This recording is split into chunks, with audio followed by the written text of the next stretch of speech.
365 நாளில் மொத்தம் 52 சண்டே வந்திருக்குங்க. ஸோ ஞாயிற்றுக்கிழமை வந்திருக்கு. ஸோ அப்படி ஒரு ஞாயிற்றுக்கிழமையில தான் நம்ம இன்றைக்கி இருக்கிறோம்.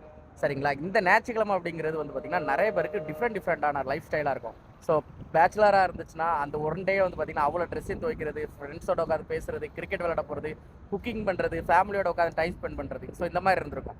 ஃபேமிலி மேனாக இருந்தால் அந்த ஒரு சண்டேல வந்து பார்த்திங்கன்னா உட்காந்து அவ்வளோ கதை அந்த வீக்கில் நடந்த எல்லாத்தையுமே ஃபேமிலியில் உட்காந்து ஷேர் பண்ணுறது, ஒய்ஃப்கிட்ட ஷேர் பண்ணுறது, ஒய்ஃப் வந்து ஹஸ்பண்ட்டை ஷேர் பண்ணுறது, இந்த மாதிரிலாம் இருக்கும். ஸோ ரிலேஷன்ஷிப்பில் இருக்கவங்க அந்த ஒன் டேயில் தான் பார்த்திங்கன்னா வெளியே சுற்றுறது, வீட்டுக்கு தெரியாமல் ஏதாவது ஒன்று சொல்லி வெளியே போய் சந்தோஷமாக இருக்குது. இந்த மாதிரி நிறைய விஷயங்கள் வந்து பார்த்திங்கன்னா இந்த சண்டேல தான் நடக்கும். ஸோ சண்டே பற்றி எதுக்காக இன்றைக்கி இப்படி சொல்கிறேன் அப்படின்னு பார்த்தீங்கன்னா, இந்த வருஷத்தோட கடைசி சண்டே இன்றைக்கி தான்.